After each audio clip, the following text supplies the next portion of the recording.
Man, I murdered my children, a couple of my children, a couple months ago. They're in my garage. Is based on real-life criminal cases. Some names, details, and events have been altered for privacy and dramatic purposes. While every effort has been made to ensure accuracy, certain information may not be factually verified. Viewer discretion is strongly advised. Some of these cases remain unsolved to this day. Wellington Dickens case, the North Carolina father who confessed to killing his 4 children. It began with a single phone call. Man, I murdered my children, a couple of my children, a couple months ago. They're in my garage, man. Call, a quiet, trembling voice that would soon send shockwaves through the entire state of North Carolina. On the other end of the line was a man who sounded broken, defeated, and haunted by the weight of what he had just done. "I kill my kids," he said. Those 4 words marked the beginning of one of the most disturbing cases law enforcement in the area had ever encountered. It's not an emergent, but just have a confession. Man, I murdered my children, a couple of my children, a couple months ago. They're in my garage. That man was Wellington Delano Dickens III, a 38-year-old father whose confession to police left even the most seasoned detective speechless. When officers arrived at his home in the small community of Wilson, North Carolina, what they found inside his garage would haunt them forever. Before we continue, please do not forget to like and subscribe to Murder Mistress. These stories are heavy, heartbreaking, and often hard to hear. But by supporting this channel, you help us continue to share the truth about cases that expose not just individual evil, but the cracks within the systems that should protect the most innocent among us, our children. So please, take a moment to subscribe, like this video, and share it. Together, awareness can become prevention. When a 911 call came in, dispatchers immediately knew something was wrong. Wellington's tone was eerily calm. Not the panic of someone who had just witnessed a tragedy, but the hollow emptiness of someone who had already accepted what he had done. In the chilling recording later released by authorities, Wellington can be heard saying that it started with over-disciplining his children, but that it spiraled out of control. He told the dispatcher that he had hurt his children and that they were no longer alive. When officers arrived at his home, they cautiously approached the scene, not knowing what to expect. But nothing could have prepared them for what they discovered next. Inside Wellington's garage, police found a car with its trunk closed. When they opened it, they found the bodies of 4 young children, all deceased. Each of them bore signs of severe trauma, consistent with what investigators later described as fatal abuse. The officers on the scene described the discovery as one of the most disturbing moments of their careers. The victims were all Wellington's biological children. Their names and ages have not been publicly released by authorities to protect the surviving family members and ongoing legal processes.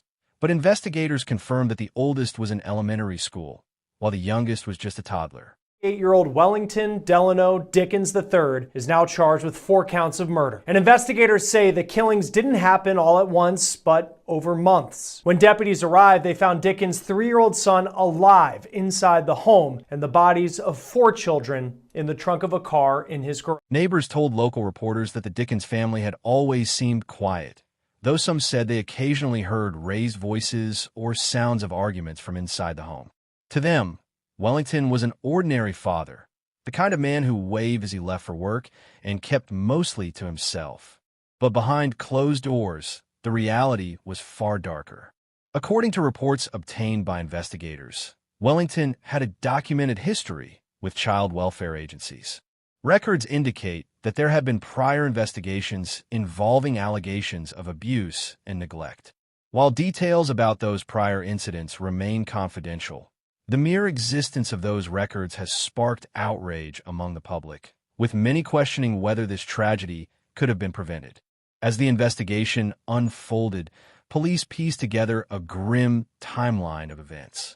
They believe that the fatal assault took place over several hours and that Wellington may have attempted to conceal the crime before calling 911. Officers found evidence suggesting that the bodies had been placed in the vehicle sometime before authorities arrived, a detail that has added another layer of horror to this already devastating case. When detectives questioned Wellington, he allegedly repeated the same statement he made to 911 dispatchers, that it all began as discipline.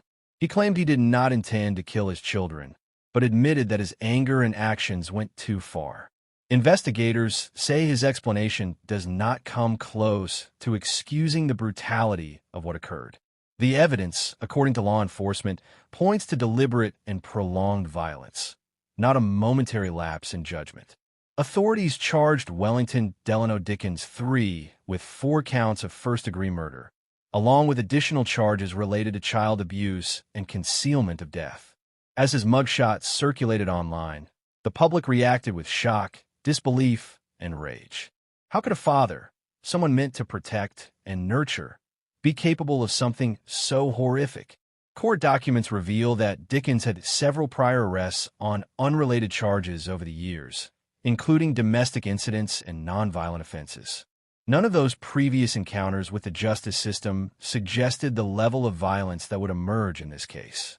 But some community members say there were warning signs that Dickens had a temper and that people close to him had expressed concern about his mental health and his ability to safely care for his children.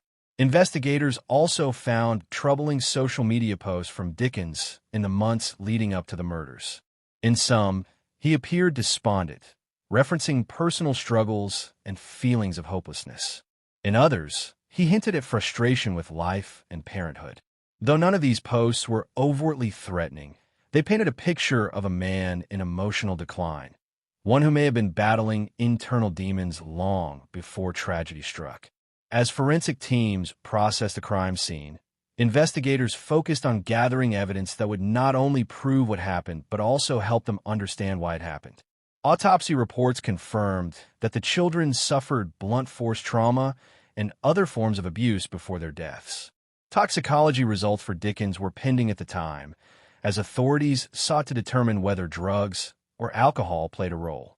In a press conference following the discovery, local officials described the incident as one of the darkest days in our community's history.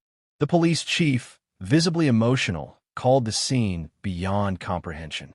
He went on to say, "No words can describe the heartbreak our officers felt that day. We train for the unimaginable, but nothing prepares you for this." Meanwhile, the mother of the children, whose identity has not been publicly confirmed, was said to be cooperating with investigators. She was not home at the time of the killings, and police have stated that there is no evidence she was involved. Still, she now faces the unimaginable reality of burying 4 children taken in a single act of violence. As news of the murders spread, the community of Wilson came together in collective grief. Vigils were held outside the family's home, with residents lighting candles, leaving stuffed animals, and praying for the young victims. Many in attendance wept openly, struggling to make sense of a tragedy that defied understanding. Legal experts have noted that Wellington Dickens could face the death penalty if convicted on all counts, given the number of victims and the nature of the crime. Prosecutors have not yet announced whether they plan to pursue capital punishment, but sources close to the case suggest it is being strongly considered. In court appearances, Dickens has remained largely silent, showing little emotion. He has been assigned a public defender, and mental health evaluations have